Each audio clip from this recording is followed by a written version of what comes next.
Hello everyone. In this video, we will try to understand next section, that is section number 67 of the Bharatiya Nyaya Samhita 2023, titled as Sexual Intercourse by Husband upon his wife during separation.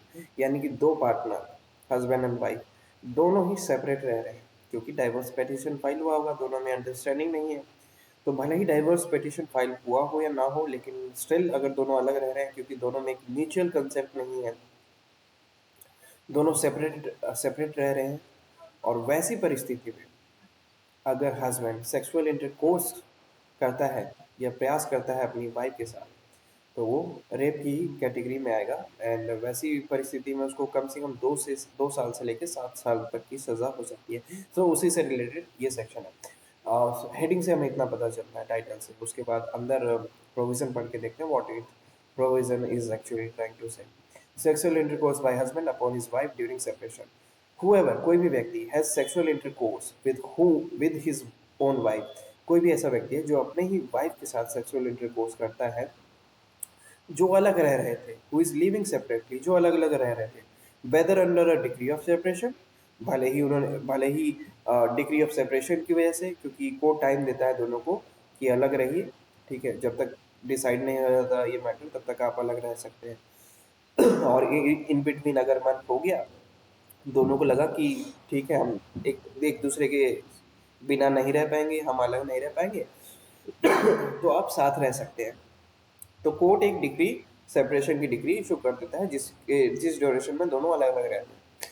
अब ये कह रहा है कि भले ही वो degree issue हुई हो या ना हुई हो तो ठीक है, एंड इन केस नहीं भी हुई हो और अदरवाइज, और दोनों अलग रह रहे हैं विदाउट हर कंसेंट, और जहां पर उसका कंसेंट ना हो, तो ऐसी परिस्थिति में वो सेक्सुअल इंटरकोर्स रेप की कैटेगरी में आएगा। एंड वैसी परिस्थिति में shall be punished with imprisonment of either description for a term which shall not be less than 2 years। यानी कि कोई से भी डिस्क्रिप्शन की पनिशमेंट मिल सकती है, चाहे सिंपल मिले या रिग्रेस मिले। Minimum minimum 2 years, and which will go up to up to 7 years, plus में फाइन, ठीक है। And shall also be liable to fine, तो वो फाइन भी पे करेगा। अब ये कह रहा है कि सेक्सुअल इंटरकोर्स का क्या मतलब होगा। यहाँ पर सेक्सुअल इंटरकोर्स टर्म है ना, सेक्सुअल इंटरकोर्स, इसका मतलब क्या हुआ। मैंने बोला ना, सेक्सुअल इंटरकोर्स मीन्स रेप, कोई रेप ही माना जाएगा, तो उसी ये एक्सप्लेनेशन से हमें पता चलता है। सेक्शन 63 क्या है, रेप। ए टू डी, अगर ए टू डी क्लॉजेज है उसमें, उनमें से कोई भी एक्ट कोई व्यक्ति करता है किसी महिला के अगेंस्ट में, तो वो रेप होगा। That's why I am saying कि यहाँ पर सेक्सुअल इंटरकोर्स भी रेप के ही कैटेगरी में आएगा, लेकिन पनिशमेंट कंपेरेटिवली कम है। Minimum 2 years and maximum 7 years. So in this, by its explanation, it is trying to give us more clarification while saying that in this section, sexual intercourse shall mean any of the acts, कोई भी act जो mention है section A से लेके D के बीच में, ए से लेके डी तक, कोई भी एक्ट कहाँ पर, सेक्शन 63 में। सो सेक्शन 63 में ए से लेके डी तक क्लॉजेस हैं।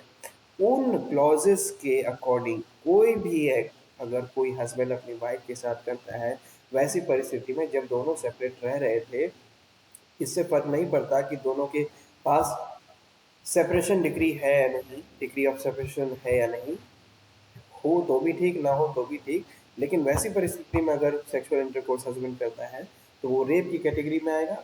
और वैसी परिस्थिति में उसको कितना पनिशमेंट मिलेगा, मिनिमम कम से कम 2 साल, and which will go up to 7 years plus में fine. So this was section 67।